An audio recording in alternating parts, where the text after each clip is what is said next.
I'm Jayelle, and this is my invitation story. It began when I was a 15-year-old freshman in high school. Enter this random guy. His name was Brock, and he came to our front door. He said, "Hey, is your brother Luke here?" And I said, "No, he's gone." And he's like, "Well, how old are you?" And I said, "I was 15." And he's like, "Well, you should come to youth group with me." And I looked at him and I was like, "What's a youth group?" He's like, "Oh, it's a church thing." And he said, "I'll be in your driveway Wednesday to pick you up, give you and your brother a ride to youth group." And I was like, "I am not going to your youth group." And he's like, "Cool, see you Wednesday." And the more this guy talked, the more intrigued and frustrated I became. And so I went into it. I'm like, "You're not going to see me on Wednesday. I'm not going to be here because I am going to be playing soccer on Wednesday night during your youth group. And I'm starting. I'm a freshman and I'm starting, and it's against our high school rival, the crosstown rivals in Green Bay West versus Green Bay East. And there's no way I'm missing the game to go to youth group at your church." But all week long, that invitation just sat with me funny. I couldn't get it out of my mind. I couldn't get his confidence out of my mind. I couldn't get the idea of going to church out of my mind. But I wanted nothing to do with church.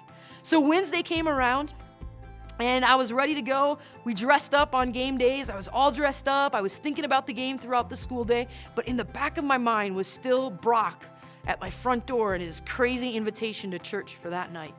When we got to warm up before the game, I was out there in my uniform and I was running through the motions of the game, but my mind wasn't there.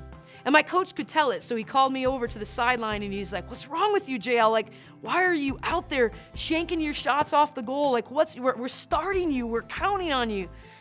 So I didn't know what to say, so I just told him the truth. I said, "Well, there's this guy, and he's a Christian, and he invited me to go to church with him tonight. And I don't want to go, but it's just in my mind." My coach said, "Go." And I was like, "What? This is a public high school. Like, you can't make me go to church." And he said, "Go to church or I'm gonna bench you tonight and you won't play anyways." I was so angry at this premise, yet so intrigued by this invitation, so I left the game. I walked home. I walked by my best friend Susan's house and I said, "Hey, Susan, we're going to church." And she fell over laughing. "Yeah, right, like, we're gonna go to church? Are you kidding me?" I was like, "Grab your jacket, tell your mom we're going to church." And Susan's like, "We better come up with a different cover story. My mom's never gonna believe that we're going to church." And I was like, "Well, that's what we're doing." And so we walked to my house and we came in the driveway right about the time, and there was Brock sitting there in the driveway waiting for me to go to church.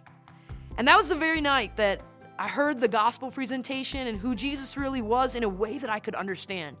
And I committed myself to follow Christ on that night, and it changed my life forever. Within a few years, I felt a call by God into full-time pastoral ministry, went to Bible college, and then God let me come here to Fellowship Church almost 19 years ago. And ever since, I've been pastoring and teaching young people about Jesus. I don't know where I would have been if Brock hadn't come to my house and invited my brother and I to church. I don't know where I would have been if he hadn't been so persistent about his invitation. And I know that there's so many people in our world today that are just waiting for somebody to have the courage to just invite them to church. The invitation to church is so powerful, and it can change people's life. I know, because it completely changed my life.